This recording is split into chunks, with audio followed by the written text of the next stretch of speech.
Se destapó el populismo en Colombia.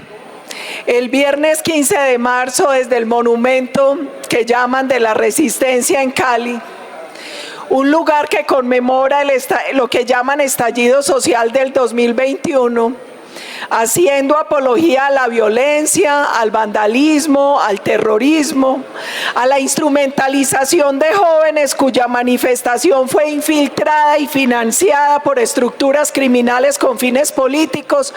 El presidente Petro pronunció un discurso para tensionar aún más la institucionalidad en Colombia. El mensaje central fue la supuesta intención de impulsar una Asamblea Nacional Constituyente, según Petro, para superar la rigidez y resolver 6 puntos: la implementación del Acuerdo de La Habana, los sistemas de salud, pensión, el acceso al agua, la reforma a la justicia y la verdad, el reordenamiento territorial, el cambio climático y el fin de la violencia.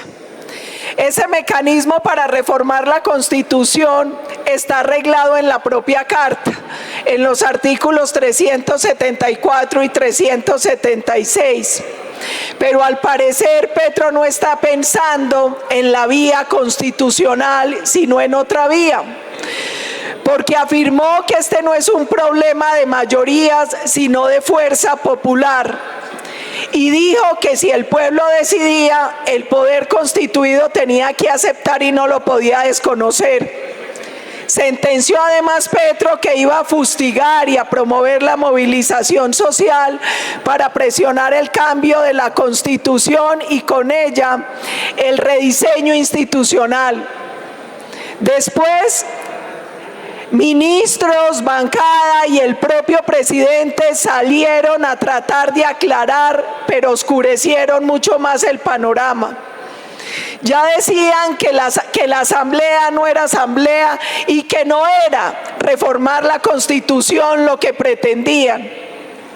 Se mantienen en el cuento de incorporar los acuerdos de La Habana a la Carta Magna, a pesar de que la Corte Constitucional ya se manifestó y en la sentencia 630 de 2017 determinó que ese acuerdo no podía ser parte del bloque de constitucionalidad. Petro y muchos de los beneficiarios de ese acuerdo aquí hablan una y otra vez de los incumplimientos del gobierno, pero callan ante la burla de los victimarios a las víctimas, pero callan y no reconocen que mintieron, porque hasta el cansancio nos repetían que no iban a tener curules a dedo, que no iban a sentar criminales atroces y de lesa humanidad en el Congreso, que no iba a haber amnistía ni indulto para los responsables de estos graves delitos. Y sí, aquí los vimos sentados, sin pagar un solo día de cárcel, sin reparar a las víctimas y sin decir la verdad. La preocupación nuestra, más allá de si es verdad o es una cortina de humo lo de la Asamblea Constituyente, es que el gobierno Petro parece que no acepta un no por respuesta. Y así se demuestra con las presiones y amenazas que vienen padeciendo quienes firmaron la ponencia de archivo a la reforma a la salud. Así se demuestra con la asfixia financiera que están sufriendo las EPS, porque pareciera que las reformas van a las buenas o a las malas.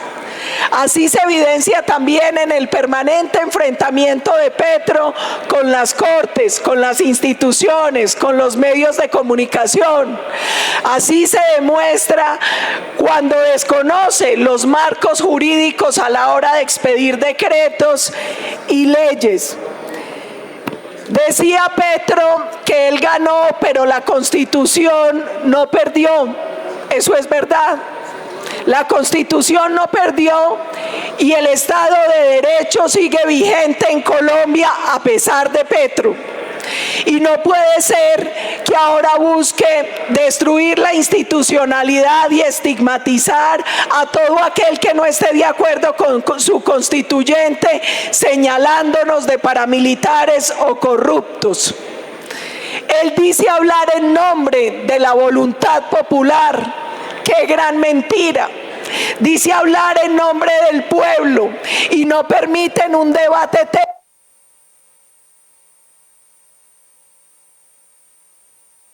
Continúa, honorable senadora. Sino que adelantan un debate meramente ideológico. Aquí muchos dicen que los colombianos no quieren el sistema de salud.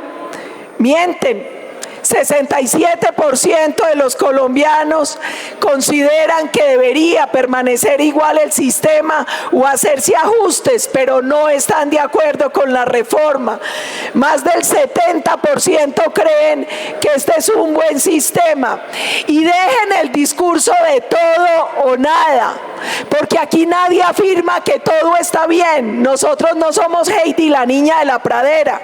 Nosotros hemos repetido hasta el cansancio que al sistema hay que hacerle algunos ajustes, por ejemplo, para el acceso pertinente en zonas remotas, para la remuneración del personal de salud, para el necesario aumento del presupuesto en prevención.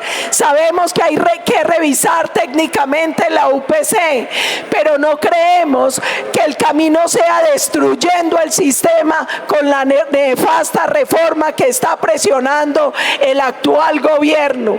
Y tampoco nos sigan chantajeando con el cuento de que quienes deshacemos el quórum, por ejemplo, en esta reforma pensional, somos unos vagos que no trabajamos. No se molesten porque otros hagan lo que ustedes hacían cuando eran oposición. Deberían respetar la ley 1909 de 2018, que establece la oposición como un derecho fundamental autónomo cuyo ejercicio goza de especial protección del Estado y de las autoridades.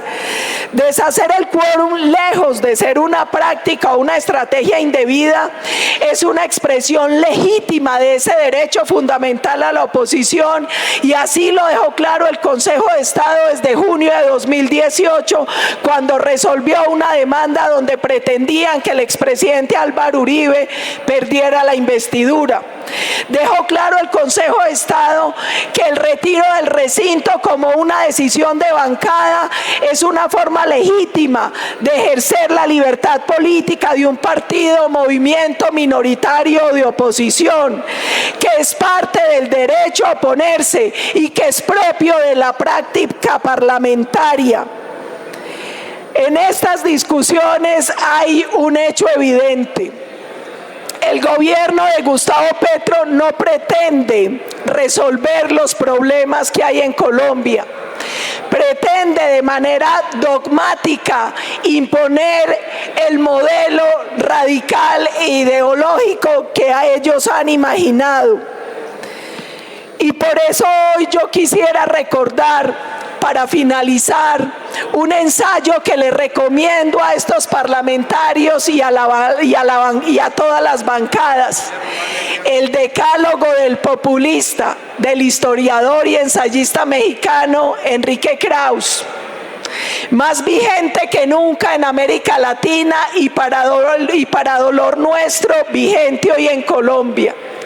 Las 10 características del populismo son: primero, la exaltación al líder carismático. Segundo, que usan y abusan de la palabra. Permanentemente hablan en público, atizan pasiones y dicen alumbrar el camino. Tercero, fabrican la verdad y detestan la libertad de expresión. 4, y muy importante aquí que se ha hablado tanto de corrupción, utilizan de modo discrecional los fondos públicos y se caracterizan por la ignorancia o incomprensión de los temas económicos. 5, reparten directamente la riqueza, pero la cobran en obediencia. 6, alientan el odio de clases, y eso sí que se hizo evidente en el discursito de Urabá del socialista de Ferragamo. 7, movilizan permanentemente a los grupos sociales, hablan del pueblo como una masa selectiva y vociferante. 8, fustigan por sistema al enemigo exterior. 9, desprecian el orden legal. Y 10, minan, dominan y por último domestican o cancelan las instituciones de la democracia liberal. Presidente Nami, en buena hora preside usted este Congreso. En buena hora entiende que nosotros juramos defender la Constitución y la ley. En buena hora usted está luchando para ser garante de la independencia de poderes, porque el populismo se destapó en Colombia. Gracias, honorable senadora. Tiene la palabra el honorable senador Carlos Fernando Motoa.